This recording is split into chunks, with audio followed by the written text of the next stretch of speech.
بسم اللہ الرحمن الرحیم۔ السلام علیکم ناظرین۔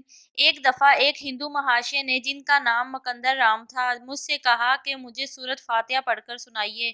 جب میں نے سورۃ فاتحہ شروع کی تو اس کی حالت بالکل متغیر ہو گئی۔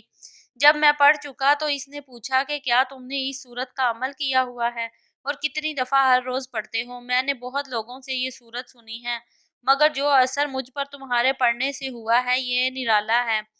میں بات ان سے چھپا گیا اور کہہ دیا کہ ہم دن میں 5 نمازوں کے فرضوں، سنتوں اور نفلوں میں الحمد شریف پڑھتے ہیں، اور یہ کچھ کم مقدار نہیں ہے۔ یہ تو خیر چھپانے کی بات تھی، ورنہ یاد پڑتا ہے کہ میں ان دنوں میں روزانہ 100 مرتبہ سورۃ فاتحہ پڑھا کرتا تھا۔ ایک دفعہ پادری رلا رام دارالقرآن جلندھر میں میرے پاس تشریف لائے اور میدان خالی دیکھ کر فرمانے لگے کہ میں قرآن شریف کی ایک سورت آپ کو سنانا چاہتا ہوں۔ آپ برائے مہربانی جو غلطی میرے پڑھنے میں ہو اس سے مجھے آگاہ کر دیں۔ اس کے بعد انہوں نے سورۃ فاتحہ پڑھ کر مجھے سنائی۔ میں نے کہا کہ کاش اس صحت کے ساتھ مسلمان بھی اس سورت کو پڑھ سکتے۔ اس بات سے وہ بہت خوش ہوا۔ مجھے اس مقام پر ایک اور بات یاد آئی ہے۔ میں نے بہت مدت ہوئی کسی مصری ماہوار رسالہ میں یہ خبر پڑھی تھی کہ جب امیر شکیب ارسلان امریکہ تشریف لے گئے تھے تو ان کی ایک بزرگوار امریکن پادری سے ملاقات کرائی گئی۔